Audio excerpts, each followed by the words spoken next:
Em instantes começa a sua aula de revisão de véspera para a PGE do Piauí. Mas antes disso, deixa eu te fazer um convite. No dia 15 de julho, o Aprovação PGE está comemorando seus 10 anos de existência e a gente quer te convidar para o nosso aniversário. Na descrição desse vídeo aqui tem um link e se você clicar nele e se cadastrar, você já vai ganhar diversos presentes, cursos gratuitos, PDFs, bônus, tudo que você precisa para ser aprovado em concursos de procuradoria. Vai ser uma grande festa e a gente te espera lá. E agora, uma boa revisão para a PGE do Piauí. Olá pessoal, tudo bem? Vamos começar mais uma aula de Direito Ambiental do Aprovação PGE para a PGE Piauí.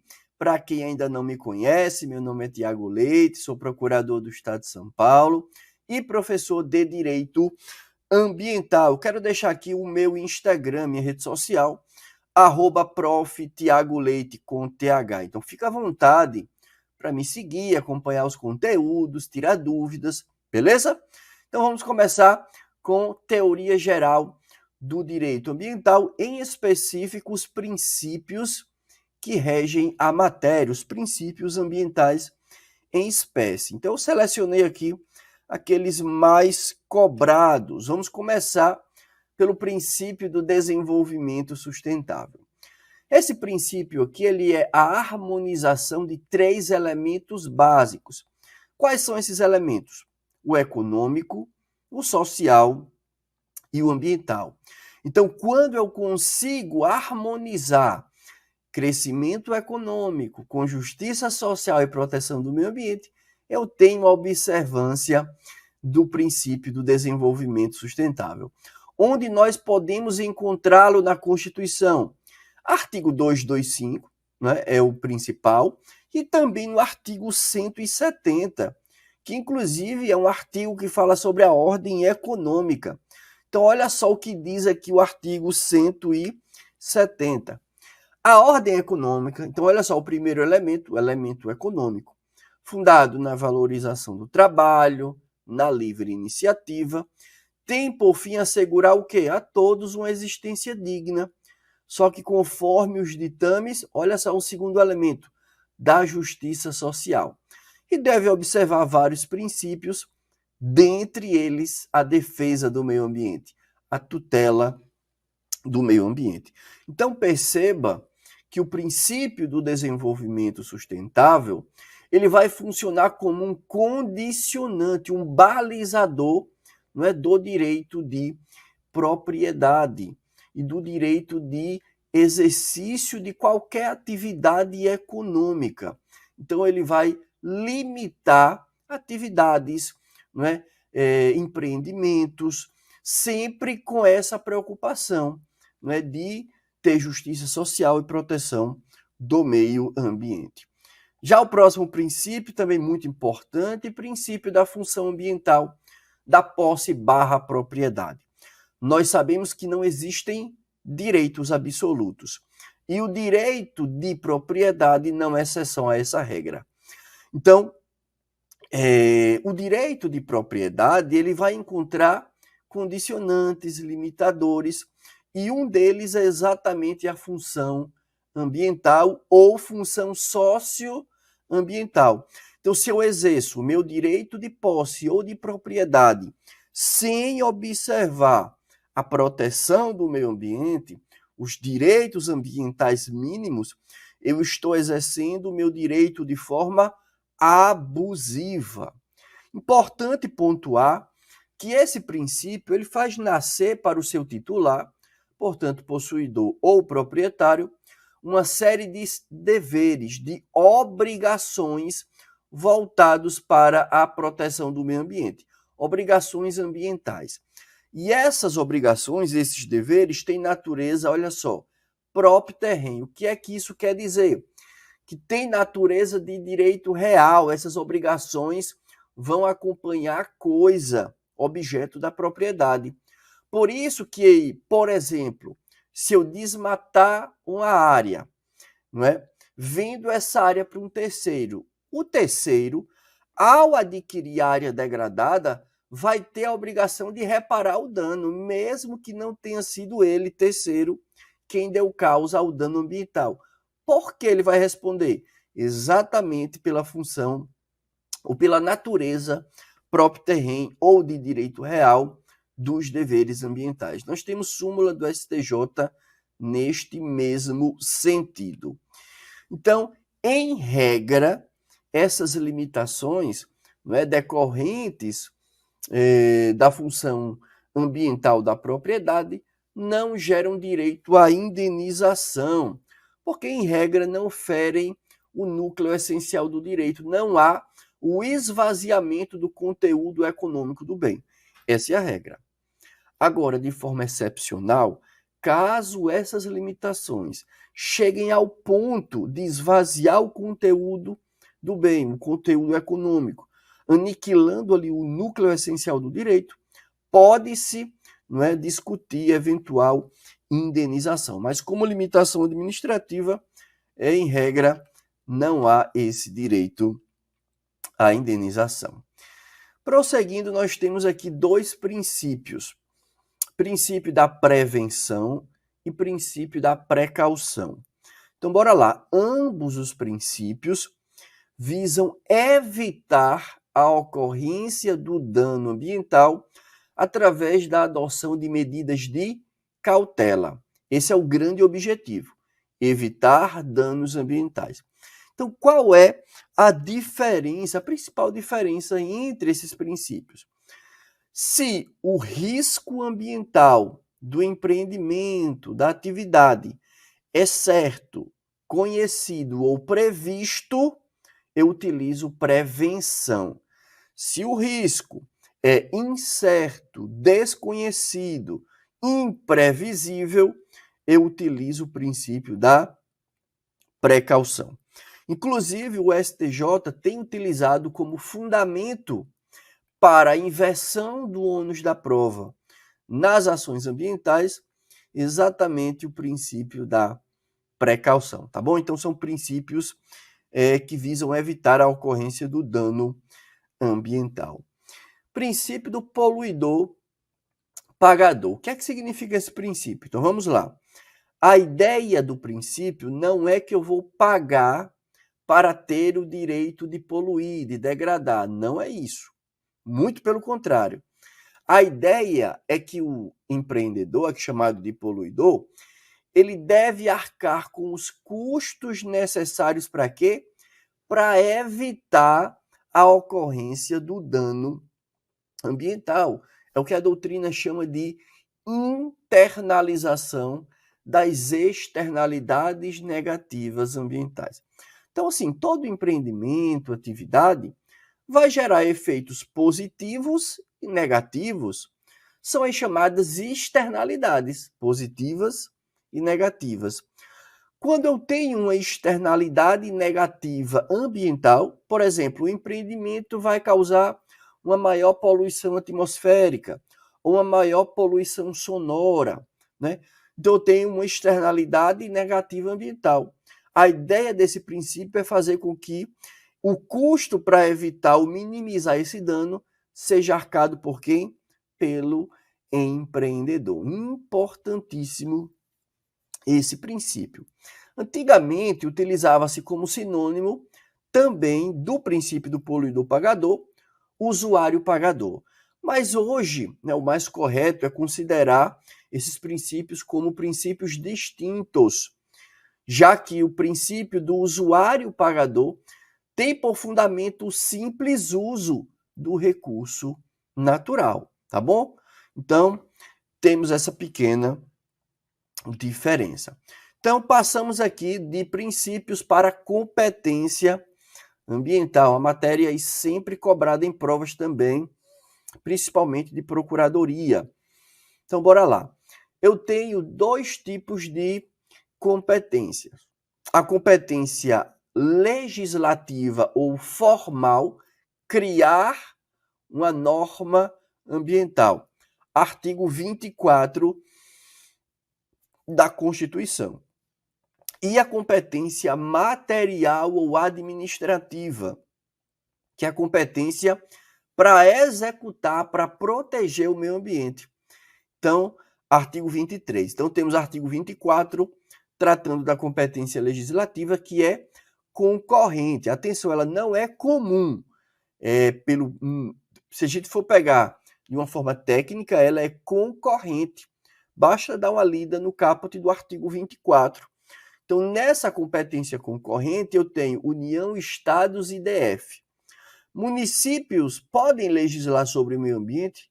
Claro que podem, só que com base no artigo 30, tá bom? Não no artigo 24. Artigo 30, incisos 1 e 2. O 1, né, trata sobre legislar sobre matéria de interesse local e também suplementar a legislação, tanto federal quanto estadual. Nessa competência concorrente, eu tenho o papel da União como sendo de editar normas gerais. Estados e municípios, normas específicas, tá bom?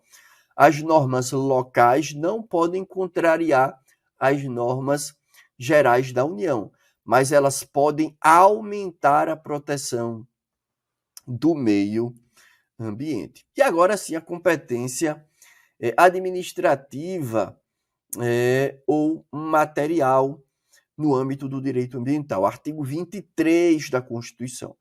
Aqui ela não é concorrente, tá bom? Ela é comum, cumulativa ou paralela. Aqui eu tenho União, eu tenho estados, eu tenho municípios, eu tenho Distrito Federal. Então, essa competência está lá no artigo 23 da nossa Constituição. O que é que está incluído aqui nessa competência administrativa? Fiscalização ambiental, licenciamento ambiental, aplicação de poder de polícia ambiental. Tudo isso exemplos de competência administrativa. Inclusive, nós temos uma lei complementar, a 140 de 2011, que vem repartir essas competências aí para evitar sobreposição, né, de atuação de um ente sobre o outro. Da Lei Complementar 140, pelo menos leia os artigos 7º, 8º e 9º. Por quê? Porque eles trazem as competências da União, dos estados e dos municípios, inclusive competência para licenciamento da União, dos estados e dos municípios. E nessa Lei Complementar 140, lá no artigo 2º, a gente tem alguns conceitos. E eu quero chamar a atenção aqui de dois conceitos. Atuação supletiva versus subsidiária. O que é cada uma dessas atuações? Então vamos lá. Atuação supletiva é a ação de um ente que vai substituir. Então, se você puder aí grifar, né, circular a palavra substitui, né? Substitui um ente federativo originalmente competente. Exemplo, vamos imaginar que um empreendimento qualquer vai ter que ser licenciado pelo município, porque a abrangência do dano é local. Beleza. Esse município é muito pequeno, ele não tem capacidade para esse licenciamento, ele não tem órgão ambiental capacitado para isso. Então ele vai ser o quê? Substituído pelo ente de maior grau, quem é o Estado. Quando o Estado licenciar substituindo o município, ele atua de forma supletiva. Diferente da subsidiária. Por quê? Na subsidiária eu tenho um ente da federação que vai ajudar, cooperar com outro originalmente competente. Aqui não há substituição. Então, no exemplo que eu dei, vamos só mudar o tamanho do município. Município de médio porte. Ele já pode fazer o licenciamento. Só que ele pode solicitar a ajuda do Estado. Quando o Estado ajuda o município a licenciar, nesse exemplo, ele está atuando de forma subsidiária, tá bom? Seguindo para o SISNAMA. O que é o SISNAMA? Sistema Nacional do Meio Ambiente é um conjunto de órgãos e entes de todos os níveis de governo, União, estados, municípios, que vão atuar de forma conjunta na proteção do meio ambiente. Artigo 6º da Lei 6938 tem essa estrutura aqui do SISNAMA. Órgão superior, Conselho de Governo. Órgão consultivo e deliberativo, CONAMA. órgão central, Ministério do Meio Ambiente. Órgãos executores, 2 autarquias federais, IBAMA e o ICMBio. Os estados entram como órgãos estaduais e os municípios entram como órgãos municipais. Então, essa é a estrutura do nosso Sistema Nacional do Meio Ambiente. Bora lá para PNMA, que está na Lei 6938 de 81. Então, vamos começar aqui com os instrumentos, artigo 9º da lei. Instrumentos da PNMA são ferramentas que o legislador coloca à disposição do poder público, da sociedade, para quê? Para o atingimento dos objetivos da Política Nacional do Meio Ambiente. Então, vamos ver aqui os principais instrumentos dessa política, começando com o estabelecimento de padrões de qualidade ambiental. Esse instrumento ele é voltado mais especificamente para o poder público. O Estado ele tem o dever de estabelecer padrões ambientais a serem seguidos por todos. Esse instrumento ele tem por fundamento o princípio do limite ou do controle, mais um princípio do direito ambiental. E a gente observa esses padrões de uma forma mais clara nas resoluções do CONAMA. Zoneamento ambiental, o que é isso? Ou zoneamento ecológico econômico. É um instrumento de planejamento territorial no qual se busca o desenvolvimento sustentável através da criação de áreas específicas e da incidência de um regime jurídico específico. Como é que funciona a lógica do zoneamento? O poder público vai identificar uma área como sendo relevante, merecedora de um conjunto de regras especiais, vai delimitar essa área através de um ato oficial e vai criar a zona, fazendo incidir naquela área um regime jurídico ambiental especial, diferenciado, tá bom? Avaliação de impactos ambientais, mais um instrumento da PNMA. Aqui eu tenho um instrumento que permite avaliar, medir, mensurar não só a qualidade, mas a quantidade de impacto ambiental gerado por um empreendimento ou por uma atividade. Então, dentro dessa avaliação, eu tenho diagnósticos, relatórios, análises de risco, propostas e os famosos estudos ambientais. Dentre os estudos, o mais cobrado, o mais complexo, é o EIA-RIMA, que inclusive tem previsão na própria Constituição, artigo 225.1.4. É dever do poder público exigir para obras que causem o quê?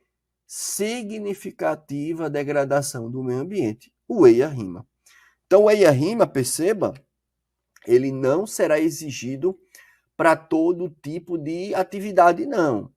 Apenas para atividades que possam causar significativa degradação do meio ambiente. Então, o empreendedor ele vai custear esse estudo, né, contratar a equipe que vai elaborar e vai apresentar ao órgão ambiental, e o órgão vai aprovar ou não o estudo ambiental. Esse estudo ele é apresentado no bojo do licenciamento ambiental, que é o nosso próximo instrumento. O que é licenciamento ambiental? Para você nunca mais errar, é o procedimento administrativo por meio do qual o órgão ambiental vai autorizar atividades que causem danos ao meio ambiente ou que utilizem recursos ambientais. Dentro desse licenciamento, nós podemos encontrar as licenças ambientais. Licença é ato administrativo. Então, nós temos a licença prévia, a licença de instalação e a licença de operação. Existe um princípio que é específico para o licenciamento ambiental, que é o princípio da unicidade do licenciamento. O que é que quer dizer esse princípio? Muito simples. Uma atividade específica vai ser licenciada por um único ente federativo. Ou vai ser União, ou Estado, ou município. Não pode haver um licenciamento onde tem União e Estado licenciando ao mesmo tempo. Então, nós temos aí tanto a resolução CONAMA 237, quanto a Lei Complementar 140 nesse sentido. Quem vai definir o ente competente? Predominância do interesse. Interesse local, município, interesse estadual ali, que não ultrapasse os limites de um Estado. Competência do Estado, passou do Estado, a União vai licenciar, tá bom? Por isso que eu falei agora há pouco dos artigos 7º, 8º e 9º da Lei Complementar 140, porque eles trazem, né, as competências para licenciamento da União, né, para os estados e também para os municípios. O DF cumula as competências estaduais e municipais. Prosseguindo, nós temos a criação de espaços protegidos. A lógica que é a mesma do zoneamento ambiental. O poder público identifica áreas como sendo relevante do ponto de vista ambiental, delimita de forma precisa e, através de um ato oficial do poder público, pode ser lei, pode ser decreto, a depender do caso, cria esse espaço protegido, fazendo incidir dentro dele um regime jurídico especial. Aqui dentro desses espaços protegidos, eu tenho vários tipos. Eu tenho as unidades de conservação, que a gente vai ver daqui a pouco. Eu tenho a APP do Código Florestal. Eu tenho reserva legal do Código Florestal. Então, todo o espaço que criado pelo poder público e que recebe regras específicas ambientais é um tipo de espaço territorial especialmente protegido. E o artigo 9º acaba com os instrumentos econômicos, tá bom? Esse rol aqui ele é exemplificativo, tanto é que ele acaba com a expressão e outros. Então ele fala aqui em concessão florestal, servidão, seguro e outros. Vamos ver a concessão e a servidão ambiental. Concessão florestal, o que é? É um contrato, né, de concessão, a delegação onerosa, feito de um lado pelo poder concedente, né, poder que são os entes políticos, né, e do outro lado a concessionária, que tem que ser uma pessoa jurídica, em consórcio ou não, onde se transfere a essa concessionária o direito de praticar atividades de manejo florestal, restauração florestal ou exploração de serviços ou produtos florestais.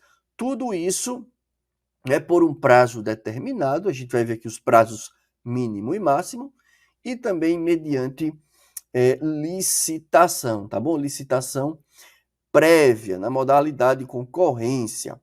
Então eu tenho aí essas características da concessão florestal. O prazo do contrato ele vai variar conforme o objeto. Se o objeto for exploração de produto florestal, como madeira, por exemplo, prazo mínimo, ciclo de corte, prazo máximo, 40 anos. Se o objeto do contrato for exploração de serviços florestais, como serviço de restauração, turismo, ecoturismo, prazo mínimo 5 anos, prazo máximo 20 anos.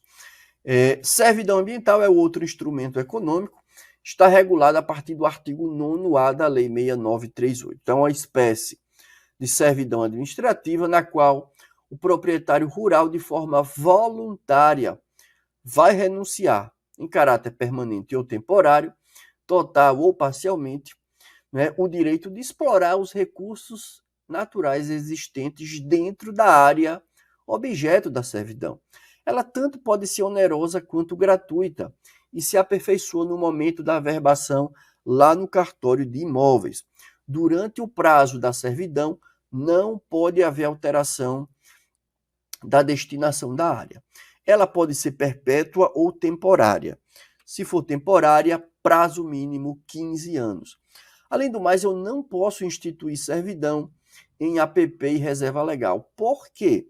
A ideia aqui é a seguinte: essas áreas, APP e reserva legal, já possuem uma proteção legal.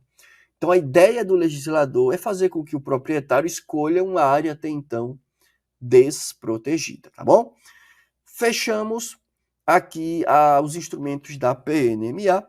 Vamos para o SNUC, Lei 9985. É a lei do SNUC. O que é esse Sistema Nacional de Unidades de Conservação?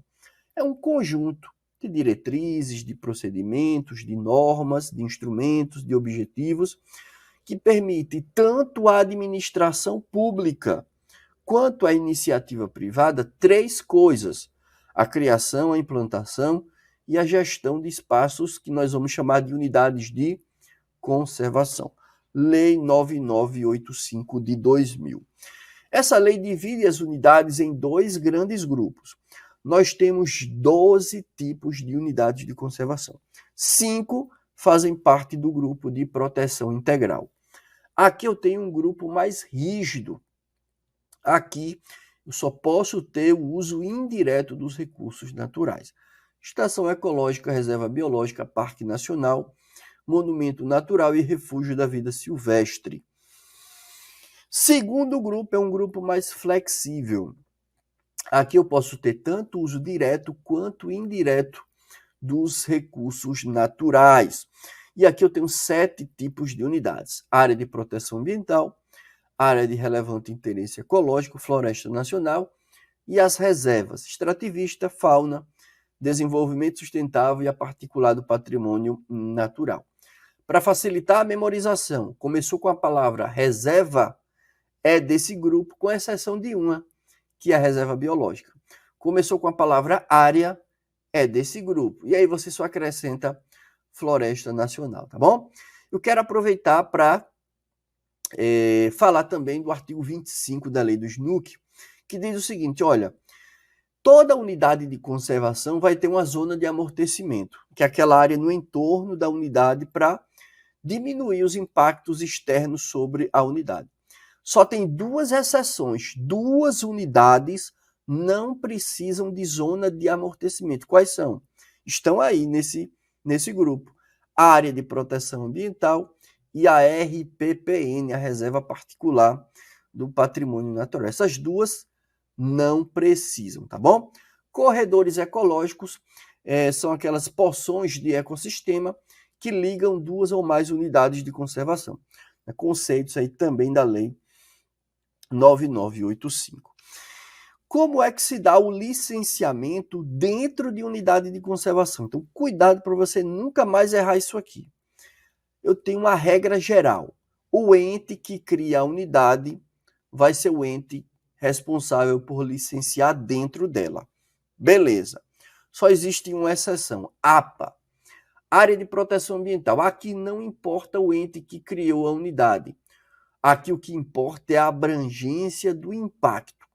Se for impacto local, município; estadual, estado; abrangência nacional, União licencia.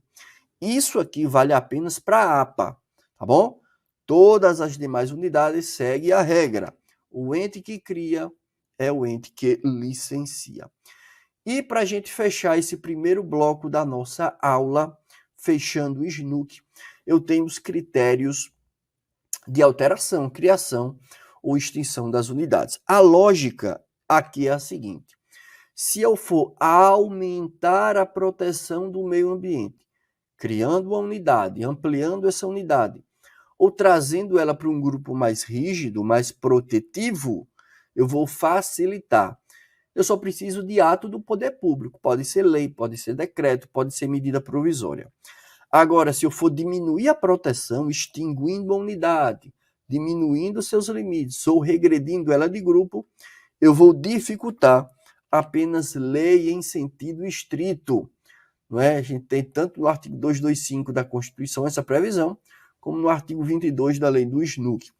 Temos, inclusive, um ADI lá no Supremo, 4717, que diz: olha, MP não é instrumento hábil para diminuir os limites de uma unidade de conservação, tá bom? E para a gente finalizar, não confundir também mosaico.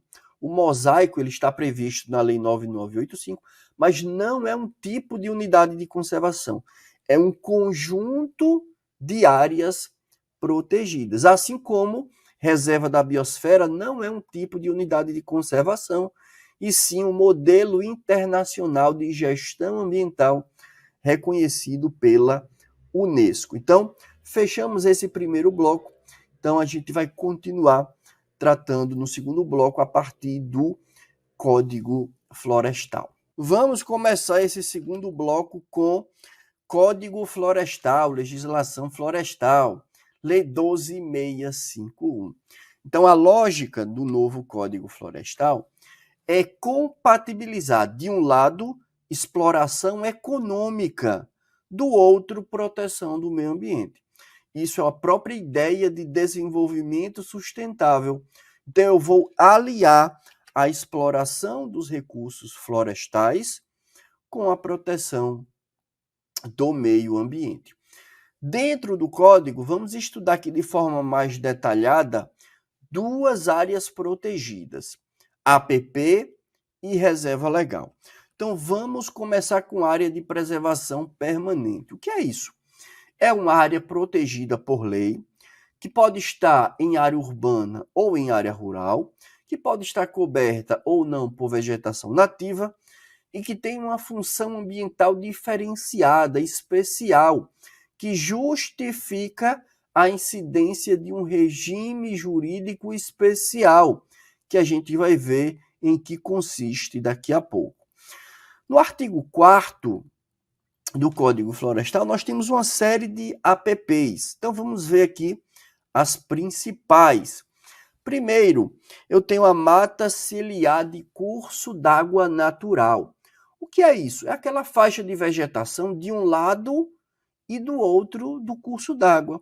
Então, aqui eu tenho um rio, no exemplo, na figura. Então, essa faixa de vegetação nas margens do rio, tanto de um lado quanto do outro, é a mata ciliar. Então, quanto mais largo o curso d'água, mais larga a mata ciliar. Mas nós temos outros tipos de mata ciliar, também no entorno de lagoa natural. Aqui eu tenho a área variando, o tamanho, né, da APP, variando conforme a localização em primeiro lugar. Se a minha lagoa ou lago natural estiverem em área urbana, 30 metros. Não está em área rural. Agora eu tenho que ver o tamanho dessa lagoa. Tem mais de 20 hectares? 100 metros. Tem entre 1 e 20, 50 metros. Tem menos de 1 hectare, eu nem preciso dessa APP. Temos também a mata ciliar no entorno de um olho d'água, de uma nascente. Como é que eu vou saber aqui o tamanho? Muito simples. A partir da nascente, eu vou traçar um raio de 50 metros. Então, essa circunferência ao redor da nascente, com raio mínimo de 50 metros, é a APP de mata ciliar de nascente. Só que aqui nós temos um detalhe importantíssimo. O Código Florestal fala apenas em nascentes perenes, mas o Supremo, em um ADC 42, deu interpretação conforme esse inciso para acrescentar também as nascentes intermitentes. Então, a mesma lógica do curso d'água. Prosseguindo, nós temos o manguezal, bem tranquilo. Toda a extensão do manguezal é APP. Restinga, essa vegetação que você está vendo aí, ela é muito comum nas nossas praias, no nosso litoral. A restinga, ela vai ser APP se ela tiver pelo menos uma dessas duas funções aí que você está vendo. Ou for fixadora de duna, ou for estabilizadora de mangue. Basta uma das duas funções para já fazer com que a restinga seja área de preservação permanente. Faixa marginal nas veredas. Então, a vereda, também chamada de brejo, é esse terreno encharcado aí, muito comum no Pantanal. De um lado, então, quando acaba a vereda de um lado e do outro, eu tenho que deixar 50 metros de vegetação de cada lado, que é para proteger a vereda, para diminuir não é, os efeitos negativos do meio externo sobre a área da vereda, tá bom? Então temos aí esse último exemplo de APP que a gente vai ver aqui na aula. Em que consiste o regime jurídico especial dessas áreas? Daqui é o que interessa. Então, de forma simples, é o seguinte: a regra é proibida a intervenção em APP, é proibida a supressão de vegetação.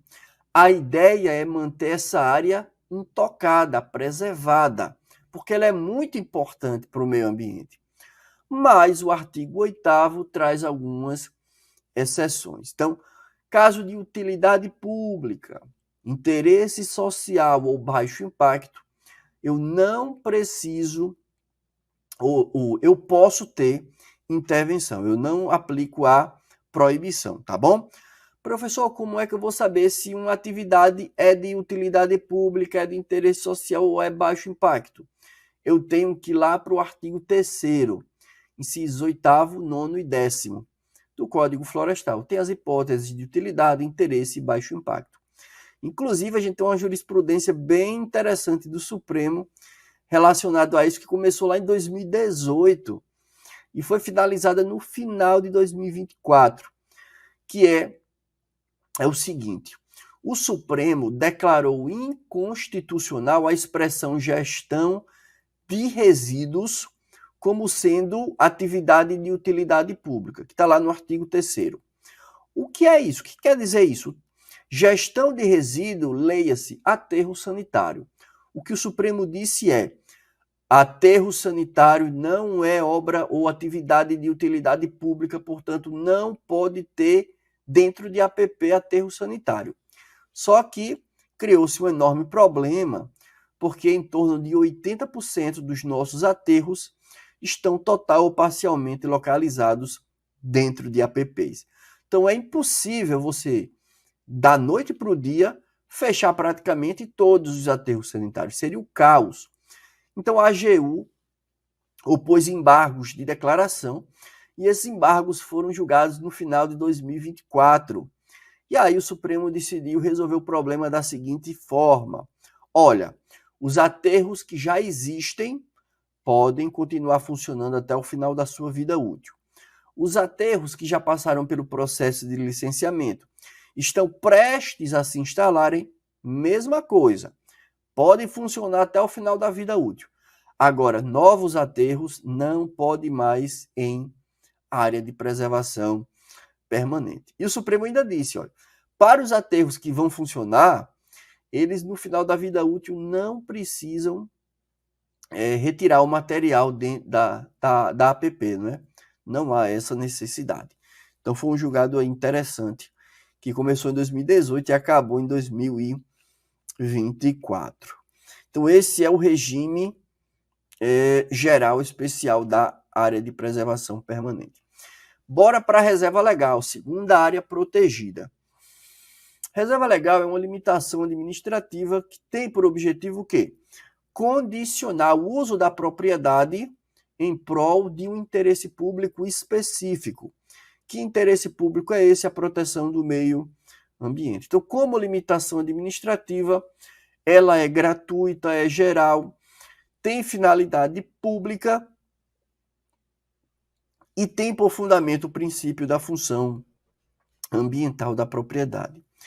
Eu quero ler com você aqui o conceito de reserva legal para já pontuarmos as principais diferenças com a APP. Então, diz o seguinte, o artigo 3.3. Reserva legal é uma área localizada onde? Dentro de uma propriedade rural, primeira diferença. A APP pode estar também em área urbana, sem problema. Aqui não, somente dentro de propriedade rural. Delimitada nos termos do artigo 12, que a gente vai ver no próximo slide, segunda diferença. Enquanto a APP é uma área específica, é a restinga, é o topo de morro, é a encosta, é o manguezal, é a mata ciliar, que não. É uma porcentagem da área total, que pode estar em qualquer lugar. Quem vai definir é o órgão ambiental. E terceira diferença, a função da reserva legal é assegurar o quê? o uso econômico dos recursos naturais, não é? Desde que seja, claro, feita de forma sustentável. Enquanto na APP a regra é a não intervenção, aqui eu posso ter sim como regra a intervenção, desde que ela seja feita de forma sustentável. O artigo 12 traz os tamanhos mínimos de reserva legal. Vai depender aqui, primeiro, da localização. Se a minha propriedade rural está fora da Amazônia Legal, 20%. Se estiver dentro da Amazônia Legal, eu tenho que ver qual é o bioma que prevalece. É florestas, 80%. É Campos Gerais, 20%. É Cerrado, 35%. Lá no artigo 3º, inciso 1º, nós temos o que é Amazônia Legal para fins de Código Florestal. Basicamente é a região norte, algumas áreas do Nordeste e algumas áreas do Centro-Oeste. Dá uma lida lá no 3.1. Exceções. Algumas propriedades rurais não precisam de reserva legal. Por quê? Porque aqui eu tenho outros interesses que também merecem ser tutelados. Então vamos ver. Se a minha propriedade abriga empreendimentos voltados para abastecimento público de água, tratamento de esgoto, geração ou transmissão de energia, ou sirva para rodovia ou ferrovia, eu não preciso deixar reserva legal. Por quê? Porque aqui eu tenho um interesse de proporcionar à população obras de infraestrutura necessárias para a própria dignidade da pessoa humana. Nós estamos falando aqui de água, de esgoto, de transporte, de energia, tá bom? E o atual Código Florestal traz ainda uma inovação. Não havia no antigo código. O que é isso? A possibilidade do cômputo das APPs no percentual de reserva legal. O que é isso? Eu aproveitar a minha APP, né, que tem dentro da minha propriedade, para já contar ao mesmo tempo como reserva legal. Se eu puder fazer esse cômputo, no final das contas vai sobrar mais área para eu explorar de forma livre, né? Conforme a legislação, claro. Esse cômputo ele é possível, mas eu preciso de 3 requisitos cumulativos. Esse benefício não pode implicar em novos desmatamentos, né, uso alternativo do solo. A área de APP tem que estar ou conservada ou pelo menos em processo de recuperação. E, por último, o proprietário deve pelo menos ter solicitado a inclusão do imóvel no CAR, que é o Cadastro Ambiental Rural. Cumpridos os 3 requisitos, eu posso sim ter esse cômputo. Fechamos aqui Código Florestal. Vamos para a responsabilidade ambiental. Tema importantíssimo, de longe o mais cobrado em provas, principalmente de procuradoria. Então vamos lá. Fundamento constitucional, artigo 2253. Então as condutas lesivas, né, do meio ambiente sujeitarão os infratores. Esses infratores podem ser pessoas físicas, pessoas jurídicas de direito público ou de direito privado. Há 3 tipos de sanções: sanções penais, crimes ambientais, sanções administrativas, infrações administrativas ambientais. E tudo isso independente da responsabilidade civil, que é a obrigação de reparar os danos causados. Então, a simples leitura aqui do 2253 já nos permite, olha só, percebermos uma tríplice responsabilização. Eu vou deixar a tela cheia aqui para você fazer um print, né, desse quadro, porque pode te ajudar bastante na prova, tá bom? Então, olha só, eu tenho responsabilidade civil, administrativa e penal. Todas as características ou as principais estão aqui. A responsabilidade mais diferente, como você pode perceber, é a civil. Por quê? Ela é a única que é objetiva, portanto, não precisa de culpa nem dolo. Ela é a única que depende de um dano. Se não há dano a ser reparado, não há responsabilidade civil. Ela é solidária, então, do ponto de vista processual, tem um litisconsórcio facultativo. Ela pode decorrer de um ato lícito, sem problema. Se eu tenho uma atividade que teve a sua licença ambiental normal, causou dano ambiental, vai ter que reparar. E ela é a única com base na teoria do risco integral. Essa teoria do risco integral, ela fortalece o nexo de causalidade. Portanto, eu afasto excludentes de responsabilização como caso fortuito, força maior, culpa de terceiro, culpa da vítima, tá bom? Já as responsabilidades administrativa e penal bem parecidas. Ambas precisam de culpa ou dolo, portanto, ambas com base na teoria da culpabilidade. Ambas não dependem do dano. Eu posso ter uma infração formal, um crime ambiental formal. Nós tivemos uma jurisprudência do STJ bem recente quanto ao crime de poluição sonora, o crime ambiental de poluição sonora. Ele pode ser enquadrado no artigo 54, caput, primeira parte da Lei de Crimes Ambientais. E aí o STJ disse, olha, esse crime ele é um crime formal e de perigo abstrato. Eu não preciso comprovar o efetivo dano à saúde humana. Não há essa necessidade. Basta que se comprove que o ruído foi emitido acima do limite permitido. Uma decorre do ilícito administrativo e outra do ilícito penal. Então, nesse quadro aí, nós temos uma comparação das principais características de cada uma das responsabilidades. Vamos passar agora para a prescrição, um tema também importante. O que é o STJ entende sobre prescrição no direito ambiental?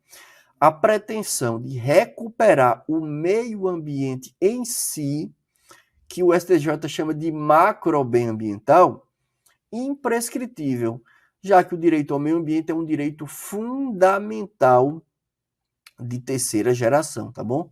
Uma das características. Portanto, é cláusula pétrea, imprescritível. Agora, os danos ambientais reflexos, que são patrimoniais e individuais, né, que o STJ chama de microbem ambiental, prescreve normalmente no prazo do Código Civil, que é de 3 anos. Prosseguindo, nós temos esse entendimento aqui do STJ, que acabou cristalizado em uma súmula 652. Isso aqui é muito bom para a Procuradoria. O Estado, o poder público, quando ele se omite no dever de fiscalizar e ocorre o dano ambiental, ele vai responder de que forma? De forma objetiva, de forma solidária, mas, e aí grifa essa expressão, de execução subsidiária, ou seja, ele vai ter benefício de ordem, ele vai atuar como um devedor reserva, então ele só será chamado a responder de fato se eu não conseguir responsabilizar o causador direto do dano. Prosseguindo aqui, nós temos o princípio da insignificância e os crimes ambientais. Então, é possível a sua aplicação? Em tese, sim. E eu digo em tese porque a análise aqui é bem rigorosa, tá? Pelo Supremo, STJ. Então, eu preciso de conduta minimamente ofensiva, mais ausência de periculosidade social da ação, reduzido o grau de reprovabilidade do comportamento e lesão jurídica inexpressiva. Preciso dos 4 requisitos. No direito ambiental, nós temos uma peculiaridade, que é a possibilidade da responsabilização criminal da pessoa jurídica. Uma PJ cometer crime ambiental pode ser responsabilizada. Nós temos tanto o artigo 2253 da Constituição, como no artigo 3º da Lei de Crimes Ambientais, essa possibilidade. Jurisprudência também admite, sem problema. Só que o artigo 3º traz 2 requisitos. Para eu ter essa responsabilidade, eu preciso de 2 requisitos. Ato praticado por representante da PJ ou colegiado da PJ e ato praticado em benefício da entidade, da PJ. Isso aqui foi objeto de prova de procuradoria recente, tem poucos dias, tá bom? Então, eu preciso dos dois requisitos: ato praticado por representante da PJ, o seu colegiado, e ato praticado em benefício da PJ e não da pessoa física. Ainda no tema responsabilidade criminal da PJ, né, por crime ambiental, eu tenho duas teorias. Uma diz o seguinte, que é a teoria da dupla imputação. Eu só posso responsabilizar criminalmente a PJ se eu conseguir necessariamente responsabilizar a pessoa física. Ela foi abandonada pelo STJ há muitos anos. Hoje nós adotamos qual? A individualizada ou apartada. Ou seja, eu posso responsabilizar criminalmente a PJ, mesmo que eu não consiga, por qualquer motivo que seja, responsabilizar a pessoa física, tá bom? Temos ainda o TAC ambiental dentro de responsabilidade. O que é o TAC ambiental? O termo de ajustamento de conduta ambiental tem eficácia de título executivo extrajudicial.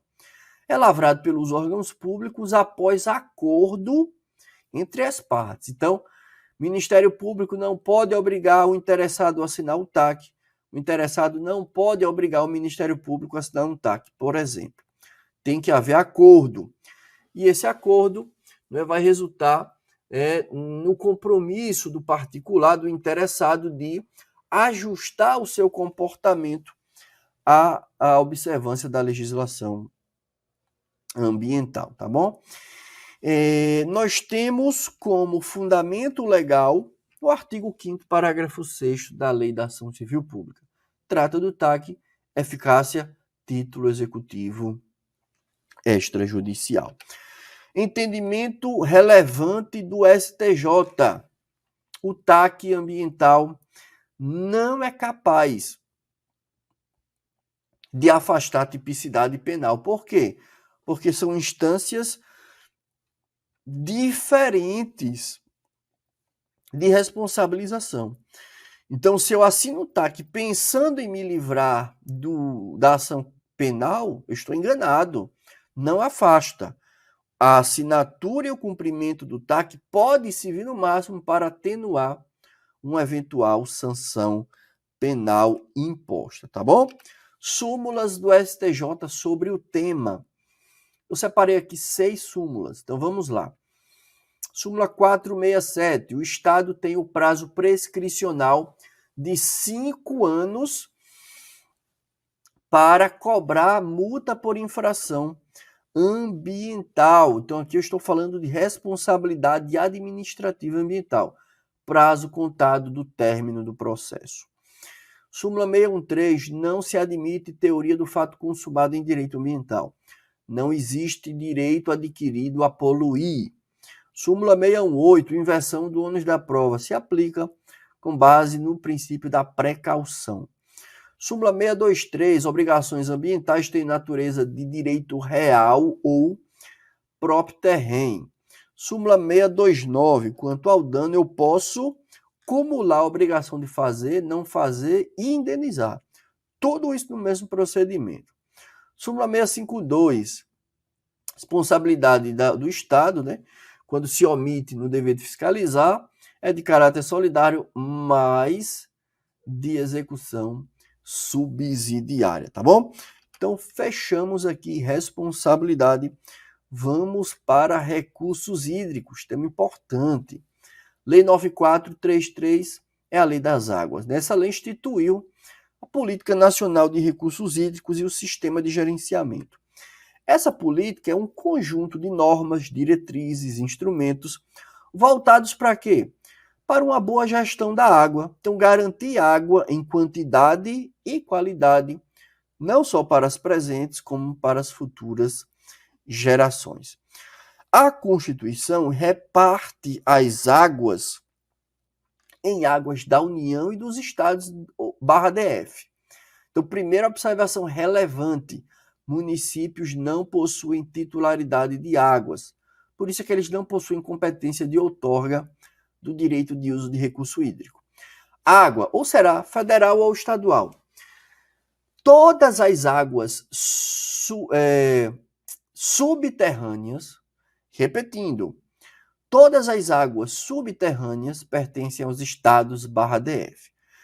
Então, as águas superficiais é que serão divididas em águas da União e dos estados. O artigo 1º dessa lei traz 6 pilares que dão sustentação a essa política. Então, vamos a eles. Primeiro, a água é um bem de domínio público, acabamos de ver, União, estados ou DF. Segundo, a água é um recurso limitado e é dotado de valor econômico. Terceiro, em situações excepcionais de escassez, eu tenho usos prioritários. Primeiro, consumo humano e depois dessedentação dos animais. Quarto pilar, a gestão dos recursos hídricos deve sempre proporcionar o uso múltiplo das águas.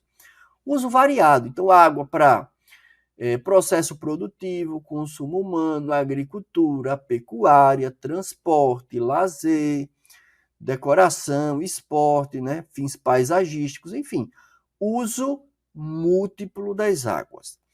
Quinto pilar, o lugar mais importante quando eu falo de recurso hídrico é a bacia. A bacia hidrográfica é a unidade onde essa política é executada, implementada. E por último, a gestão dos recursos hídricos deve ser descentralizada e deve contar com uma tríplice participação: poder público, usuários e comunidades. Dando prosseguimento, vamos falar sobre um dos instrumentos da PNRH, o principal instrumento e o mais cobrado, inclusive. Então, muita atenção. Outorga de direito de uso de recurso hídrico. O que é isso? A outorga é um ato administrativo por meio do qual a administração pública, através de seus agentes, vai autorizar o interessado a utilizar os recursos hídricos por um prazo determinado e desde que obedeça os termos do próprio ato administrativo, da própria outorga. Então, o grande objetivo desse instrumento é garantir o controle da qualidade e da quantidade de água, né, para as presentes e futuras gerações. Regra geral, olha só, artigo 12 da Lei 9433. Regra geral, o uso da água precisa de autorização. O uso da água precisa de outorga.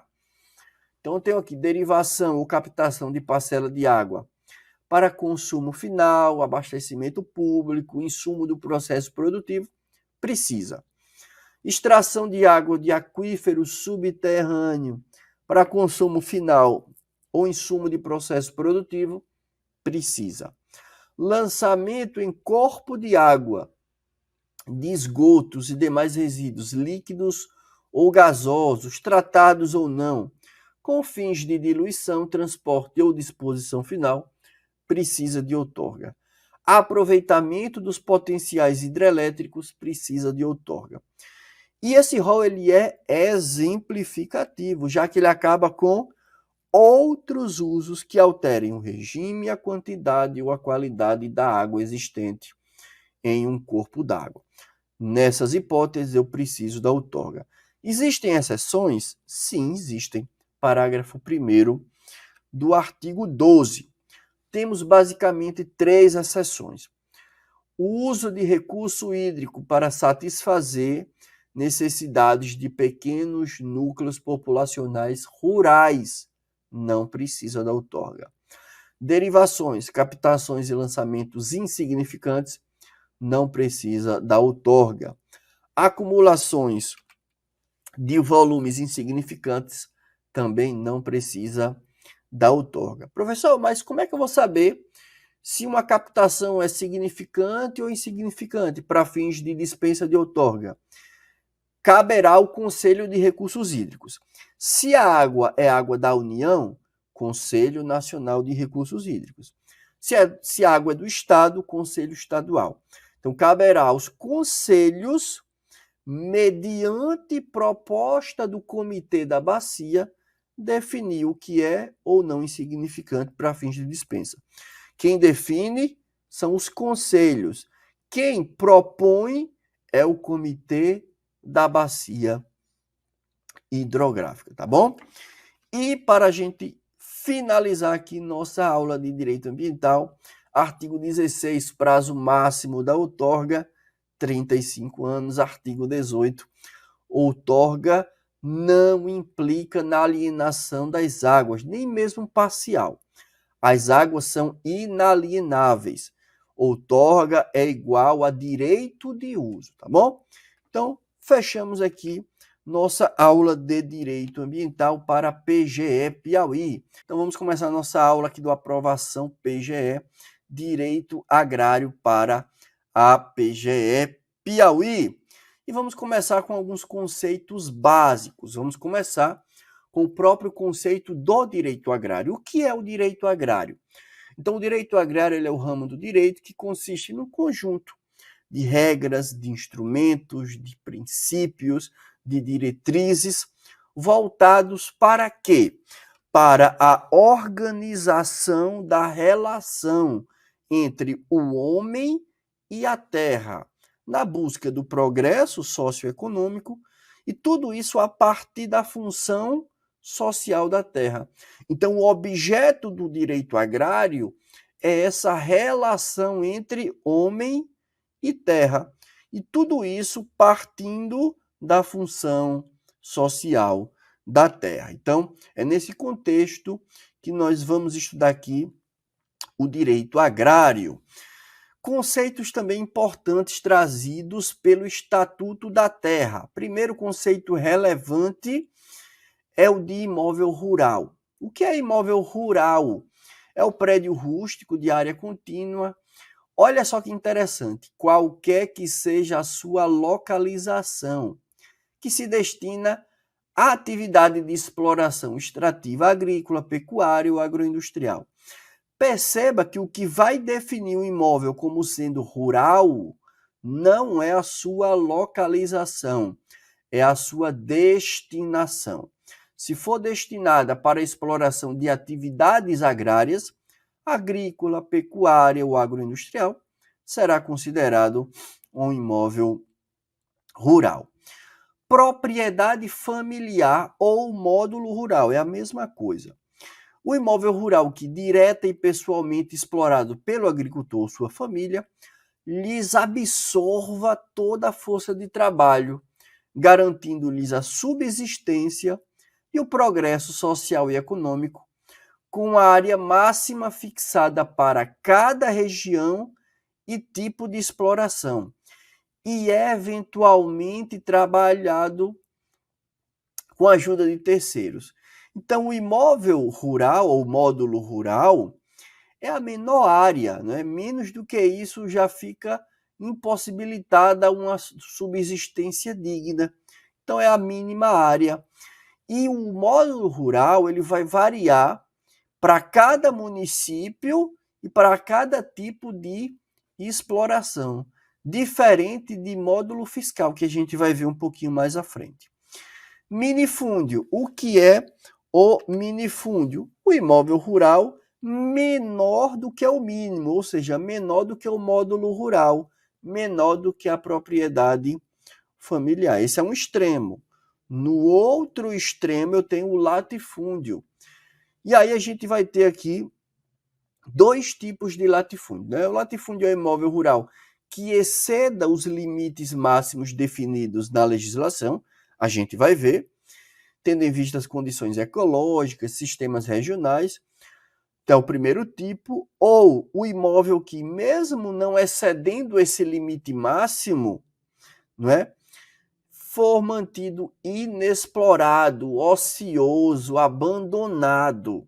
Então, nós percebemos aqui dois tipos de latifúndios.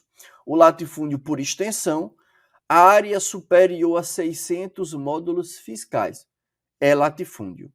Ou então, mesmo que não seja maior do que 600, se estiver abandonado, ocioso, improdutivo, subaproveitado. Então, duas espécies aqui de latifúndio. Vamos para mais alguns conceitos interessantes do Estatuto da Terra. Propriedade familiar, nós acabamos de ver, né? Está repetindo aqui. É aquela área mínima. Menos do que isso, eu tenho minifúndio. Pequena propriedade. O que é a pequena propriedade? Imóvel rural de área compreendida entre 1 e 4 módulos fiscais. Veja bem, não é módulo rural, é módulo fiscal. A gente vai ver a diferença. Entre 1 e 4, pequena propriedade.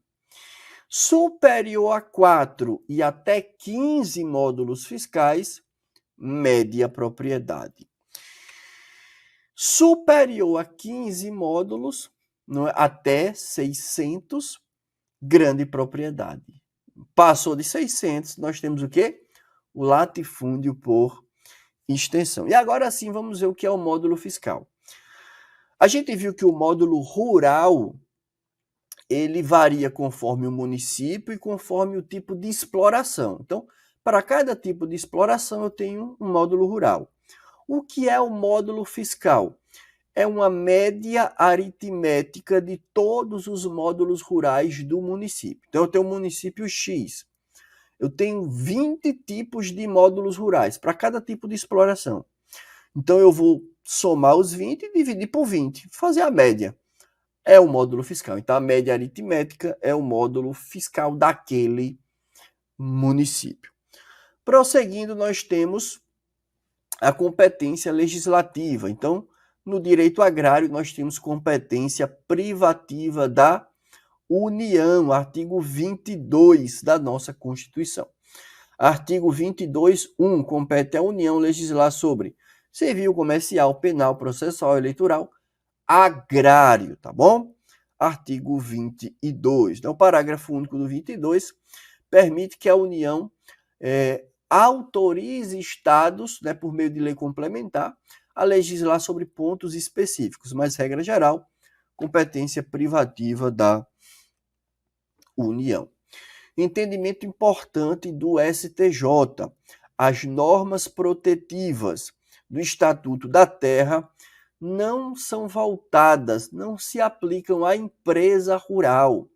O grande objetivo dessa norma protetiva do Estatuto da Terra é beneficiar, tutelar o trabalhador do campo, o homem do campo, não é, que é a parte mais frágil e hipossuficiente da relação agrária, tá bom?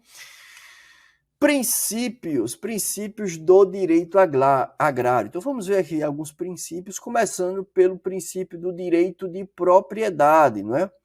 Nós temos aí como princípio importantíssimo previsto lá no artigo 5º da nossa Constituição, sendo cláusula pétrea, o direito de propriedade, que é o direito de usar, gozar, usufruir, dispor de determinado bem ou de reavê-lo de quem quer que injustamente o esteja possuindo. Agora, nós sabemos, não existem direitos absolutos, o direito de propriedade não é uma exceção a essa regra.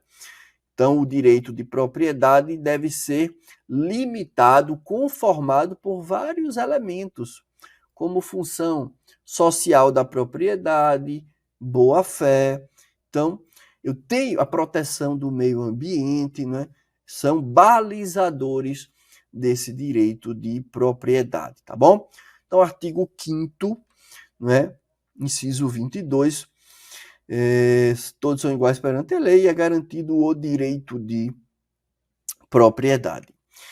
Princípio da função social ou socioambiental da propriedade. Então, nós temos aí, como eu falei, né, a função social e a função ambiental da propriedade vão servir como limitadores do direito de propriedade. Então, esse princípio, ele faz nascer para o seu titular, o proprietário, né, uma série de obrigações, de deveres. E esses deveres ambientais têm natureza de direito real ou próprio terreno. Súmula 623 do STJ. A Constituição fala da função social da propriedade em dois artigos. 186, tratando sobre propriedade rural, e 182, parágrafo 2º, falando sobre propriedade urbana, né, que a gente vê lá em direito urbanístico. Quando é que a propriedade urbana cumpre a sua função social? Quando obedece o plano diretor. Maravilha. Quando é que a propriedade rural cumpre a sua função social? Quando ela atende 4 requisitos ao mesmo tempo. Eu tenho aqui o elemento econômico, que é o aproveitamento racional e adequado. Eu tenho o elemento, o critério ambiental, proteção do meio ambiente. Eu tenho o critério trabalhista, né? Eu tenho que observar as relações trabalhistas. Por exemplo, não pode haver trabalho escravo dentro de uma propriedade, claro. E eu tenho o elemento social, né? A exploração dessa propriedade deve favorecer o bem-estar tanto dos proprietários quanto dos trabalhadores. Basta o descumprimento de um desses requisitos para que a propriedade rural não cumpra a sua função social e, portanto, fique sujeita a uma sanção, que é a desapropriação sancionatória rural para fins de reforma agrária, por exemplo. Princípio da justiça social. Então, nós temos aí vários artigos da Constituição tratando sobre justiça social. Justiça social é um dos elementos do desenvolvimento sustentável. E a exploração da terra, nessa relação homem-terra do direito agrário, deve promover justiça social. Princípio do acesso à propriedade. Então, olha só o que diz o artigo 2º do Estatuto da Terra. É assegurada a todos a oportunidade de acesso à propriedade da terra, condicionada pela sua função social, na forma prevista na legislação, tá bom? Então, deve sim, né, serem envidados esforços para que todos tenham acesso à propriedade, para evitar o êxodo rural, né, para evitar muitos problemas, né, decorrentes dessa transferência populacional do campo para a cidade, em decorrência de um problema que nós herdamos da nossa colonização, que é a alta concentração de terras. Então, nós temos uma grande quantidade de terras concentrada em poucos proprietários. Então, eu tenho que ter esse amplo acesso à terra. E aí nós temos vários instrumentos para isso. Reforma agrária, distribuição de terras, né, direito real de uso, enfim, temos aí vários instrumentos. Princípio do monopólio legislativo, a gente viu como quando estudamos a competência, né, para legislar aqui, artigo 22.1 da Constituição.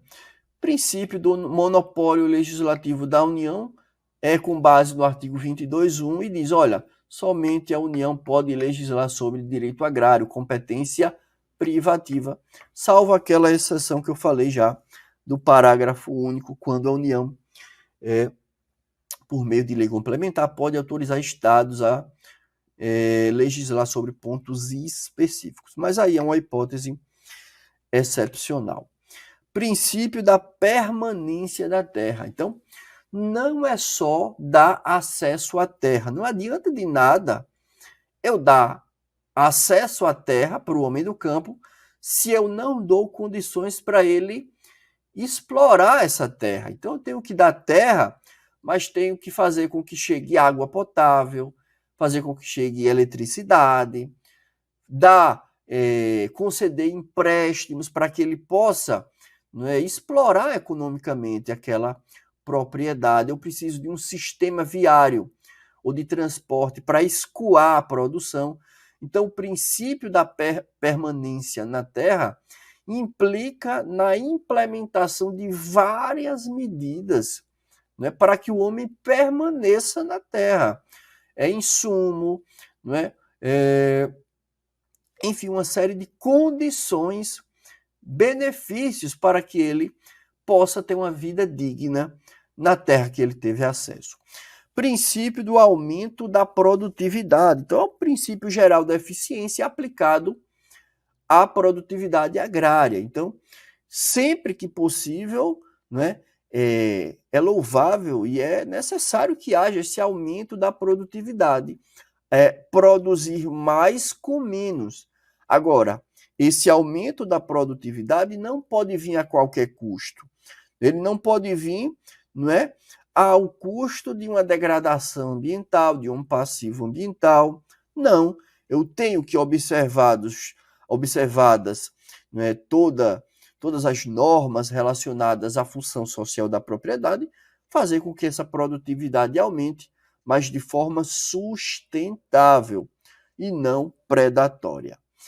Princípio da preservação ambiental, a gente já viu quando vimos os requisitos para que a propriedade rural cumpra a sua função social, lá do artigo 186. Então, nós temos o elemento ambiental. A proteção do meio ambiente é requisito, sim, para que a propriedade rural cumpra a sua função social. Inclusive, a propriedade urbana também, já que no Estatuto da Cidade, uma das diretrizes a serem seguidas pelo plano diretor é a proteção do meio ambiente. Está lá no Estatuto da Cidade. Princípio do combate, tanto ao latifúndio quanto ao minifúndio. Os extremos devem ser combatidos. Ambos são prejudiciais para a sociedade, para o país. Tanto uma área pequena demais, quanto uma área grande demais, ou improdutiva, abandonada, ambas são prejudiciais e precisam ser combatidos, tá bom? Esses institutos aí.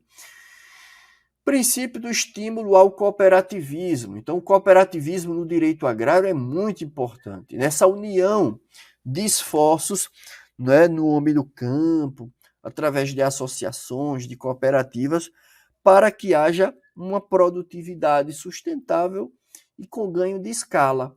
Então, é importante o estímulo ao cooperativismo. É um dos princípios do direito agrário. E, para a gente fechar aqui os nossos princípios, prevalência da utilização sobre a titulação. Então, aqui eu tenho que dar prioridade ao efetivo uso da terra em detrimento do simples título dominial, né? O que pode, por exemplo, fundamentar uma desapropriação de um imóvel. Então, o proprietário tem ali o título de domínio, mas ele deixa a terra abandonada, ele não usa de forma efetiva, então ele pode ser punido com a desapropriação. Então, essa terra vai ser muito melhor utilizada por aqueles que a querem explorar, né, de forma sustentável, digna, tá bom? Claro, o proprietário ele vai ser ressarcido, né? Vai ter o pagamento da desapropriação, né? Então, princípio da prevalência do uso sobre a titulação. Então, vimos aí vários princípios do direito agrário, vamos passar para a reforma agrária. O que é a reforma agrária? É um conjunto de medidas que tem por objetivo promover um melhor ou uma melhor distribuição da terra, mediante modificações no regime de uso e posse, com o objetivo de atender à justiça social e aumento da produtividade. Então, a reforma agrária vem para tentar resolver, ou pelo menos minimizar, os problemas decorrentes da alta concentração de terras. Esse problema foi herdado da nossa colonização portuguesa. Então, muita terra nas mãos de poucos proprietários. A reforma agrária vem tentar modificar esse regime de posse e uso através, né, da distribuição de terras e também de condições para a sua exploração. Então, reforma agrária não se resume à distribuição de terras. É importantíssimo, é o ponto de partida, é distribuir terras, mas não apenas isso.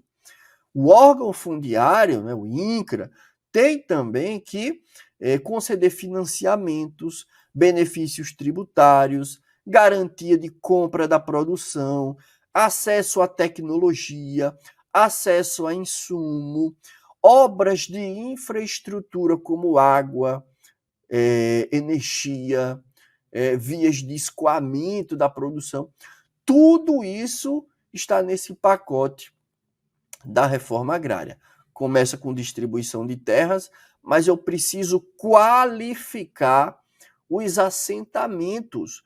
Qualificar assentamento é proporcionar obras de infraestrutura, financiamentos, tecnologia, maquinário, sementes, insumos, enfim. Todo esse pacote está sim dentro da reforma agrária. Artigo 184 da nossa Constituição, competência para desapropriar para fins de reforma agrária. Importante, competência exclusiva da União. Então, compete a quem? A União desapropriar para fins de reforma agrária o imóvel que não esteja cumprindo a sua função social. Eu tenho que ir lá para o artigo 186. Mediante prévia e justa indenização em TDAs. Então, o grande diferencial, a gente vai ver daqui a pouco, na desapropriação sancionatória rural, é o pagamento que se dá não em dinheiro, da terra nua, não em dinheiro, mas em títulos da dívida agrária, claro, com cláusula de preservação do valor real, resgatáveis no prazo de até 20 anos, a partir do segundo ano da sua emissão. Nós temos o nosso INCRA, não é?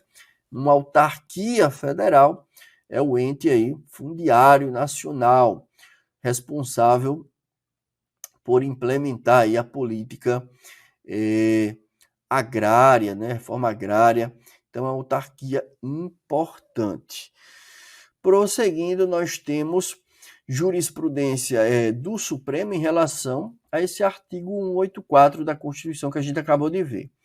Então, o Supremo aqui ele foi bem rigoroso, inclusive mudando a jurisprudência, ou contrariando a jurisprudência do STJ, dizendo, olha, desapropriação é exclusiva da União? É. Mas mesmo que a desapropriação seja para fins de implementação de colônias ou cooperativas rurais, mesmo assim, é competência exclusiva da União. Então, olha só o trecho da ementa. Os estados e os municípios não dispõem do poder de desapropriar imóveis rurais para fins de reforma agrária, inclusive para fins de implementação de projetos de assentamento rural ou estabelecimento de colônias agrícolas. A forma de distribuição de terras para fins de reforma agrária em nosso país se dá de uma dessas três formas, ou títulos de domínio, como venda, doação, ou concessão de uso, ou concessão de direito real de uso, né? Foi introduzido aí em 2007 pela Lei 11.481. Então, eu posso me utilizar dessas três ferramentas para distribuir as terras aos beneficiários da reforma agrária. Esses beneficiários estão arrolados lá no artigo 19 da Lei 8.629. Então, eu tenho uma ordem de preferência. Importante aqui, eu já vi questão cobrando essa ordem. Então, em primeiro lugar, primeira preferência, o desapropriado, ficando-lhe assegurada a preferência para a parcela na qual se situe a sede do imóvel onde ele já residia ali, tá bom? Então, nesse caso, essa parcela, que ele já vai continuar morando, sai do valor da indenização que ele vai receber pela desapropriação. Então, primeiro lugar, o desapropriado. Segunda preferência, aqueles que trabalham no imóvel desapropriado, como posseiros, assalariados, parceiros ou arrendatários, identificados na vistoria. Não adianta chegar depois e dizer que começou a trabalhar, não. No momento da vistoria, eu vou saber quem é que trabalha ali. Terceira preferência, trabalhadores rurais desintrusados, expulsos, retirados de outras áreas em virtude de demarcação de terra indígena, criação de unidade de conservação, titulação de comunidade quilombola ou outras ações de interesse público. Quarta prioridade, trabalhador rural em situação de vulnerabilidade social, que não esteja em nenhuma das opções anteriores, né? E aí eu vou auferir essa situação de vulnerabilidade através do CAD único, né? Que é o Cadastro Único do Governo Federal para Programas Sociais. Quinta prioridade, trabalhador rural vítima de trabalho escravo, o análogo à escravidão. Sexta prioridade, aos que trabalham como poceiros, assalariados, parceiros ou arrendatários, só que de outros imóveis. Se for do mesmo imóvel, eu tenho aqui a segunda prioridade. Se for de outro imóvel, sexta prioridade. E por último, ocupantes de áreas inferiores à fração mínima. O que é isso? Ocupantes de minifúndios. Eu tenho que extinguir os minifúndios. Essas pessoas têm a sétima prioridade na obtenção de terra para reforma agrária. E a lei trata ainda daquelas pessoas que não podem participar dessa distribuição de terras, não podem se beneficiar da reforma agrária. Então, aquele que tem cargo, emprego ou função pública remunerada, aquele que tiver sido excluído ou se afastado do programa de reforma agrária, de regularização fundiária ou de crédito fundiário sem o consentimento do órgão executor, o proprietário rural não pode, exceto o desapropriado, a gente viu que é a primeira prioridade, e o agricultor cuja propriedade seja insuficiente para o sustento da família, aquele que é proprietário, cotista ou acionista de sociedade empresária não pode, menor de 18 anos também não pode, a não ser que seja emancipado, auferir renda proveniente de atividade não agrária superior a 3 salários mínimos, ou superior a um salário mínimo por pessoa na família, também está excluído desse programa de assentamento de reforma agrária, tá bom? Então, temos aí também essa lista importante. Confisco agrário, o que é isso? Não é desapropriação. Confisco, artigo 243 da Constituição. É a perda da propriedade em favor da União para fins de reforma agrária de imóveis que contenham aí culturas ilegais de plantas psicotrópicas ou trabalho escravo. Artigo 243 da nossa Constituição. Aqui não há indenização. O proprietário vai perder o imóvel para a União. Tese 399 do Supremo, essa expropriação, né, o confisco agrário, pode ser afastada, mas aí o proprietário precisa comprovar que não incorreu em culpa. Portanto, a responsabilidade é subjetiva, mas inversão do ônus da prova. Cabe ao proprietário comprovar que não teve culpa. Mais uma jurisprudência aqui do Supremo, RS 543974. Olha só, toda a propriedade onde foi encontrada a cultura de planta psicotrópica vai ser perdida, e não apenas aquela do cultivo. Nesse exemplo, eu tenho uma fazenda com 100 hectares. 20 hectares tinha plantação de maconha ilegal. Chegou a fiscalização. Vai perder só os 20 hectares onde estava a cultura? Não. Vai perder a área total do imóvel. Os 100 hectares serão perdidos em favor da União, desde que faça parte da mesma propriedade, tá bom? Então, abrange toda a propriedade.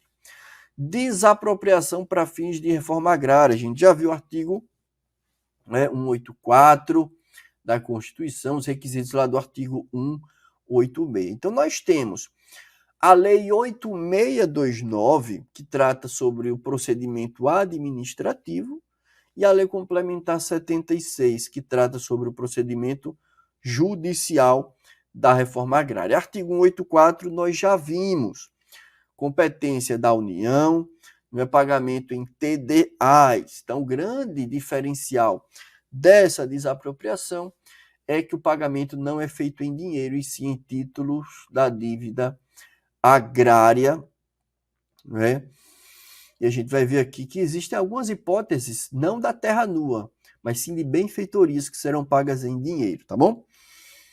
Função social da propriedade, nós já vimos, artigo 186 da Constituição. Elemento econômico, ambiental, trabalhista e social. Preciso acumular os 4. Propriedade urbana, precisa observar o plano diretor. Agora sim, competência em matéria de reforma agrária. Então, nós temos a competência legislativa privativa da União, artigo 22(1) da Constituição. Competência para declarar exclusiva da União, no artigo 184 da Constituição. Competência para executar, a União delega para o INCRA, que é uma autarquia federal. O que é a propriedade produtiva? Né? Porque a propriedade improdutiva pode ser objeto da desapropriação para fins de reforma agrária. Então, a lei diz o seguinte, olha, a propriedade produtiva é aquela que, ao mesmo tempo, consegue cumprir 2 percentuais. GUT igual ou superior a 80% e GEE igual ou superior a 100%. Então, lá na Lei 8.629, vai dizendo o que é esse grau de utilização da terra, como calcular e como calcular o GEE. Mas aqui já dá para você saber. Igual ou superior a 80% de GUT, igual ou superior a 100% de GE. Cumpriu, a propriedade é produtiva. Benfeitorias. Então vamos lá. Benfeitorias necessárias serão pagas em dinheiro. É indenizável depois da declaração? Sim, porque é necessária. Benfeitoria útil também é em dinheiro. É possível ser indenizada a benfeitoria depois da declaração de interesse social? Sim, desde que haja prévia autorização. Benfeitoria voluptuária, somente em TDAs, igual a terra nua, e não é indenizável depois da declaração de interesse social, tá bom? Fechamos aqui desapropriação, vamos para uso capião constitucional rural. Não é? Uso capião também é chamada de prescrição aquisitiva. É uma forma originária de aquisição da propriedade, não é? Pelo exercício da posse com animus domini, durante certo tempo, além de alguns requisitos que nós iremos ver. Artigo 189 traz aqui vários requisitos. Aquele que, não sendo possuidor ou proprietário, de imóvel rural ou urbano, primeiro requisito, não pode ter outra propriedade. 5 anos ininterruptos, sem oposição, então posse mansa e pacífica por pelo menos 5 anos. A área tem que estar em zona rural, não pode ser superior a 50 hectares e tem que ser tornada produtiva pelo trabalho do possuidor ou da sua família, que também precisam morar nessa propriedade. Cumpridos os requisitos, pode adquirir a uso capião. Lembrando que áreas públicas, imóveis públicos, não são adquiridos por uso capião. Portanto, nós já vimos aqui os requisitos. Posse mansa e pacífica, 5 anos. O objeto é imóvel em zona rural de até 50 hectares. O beneficiário não pode ser proprietário de outro imóvel. Tem que tornar aquela área produtiva pelo seu trabalho ou da sua família. Né? Tem que morar também nela, tá bom? E é dispensado o justo título porque a boa-fé é presumida. O STJ tem entendimento de que se a área for inferior ao módulo rural, for minifúndio, não é impedimento para que se reconheça o uso capião. Contratos agrários. Então, contratos agrários, o que são? Vamos aqui para mais um tópico da nossa aula. São acordos de vontade firmados com a finalidade de adquirir, resguardar, modificar ou extinguir direitos e obrigações, só que relacionados à produtividade da terra ou relacionados ao próprio imóvel rural. Então, o objeto do contrato agrário será sempre o imóvel rural, com a finalidade de exercitar, de implementar atividade agrária, tá bom?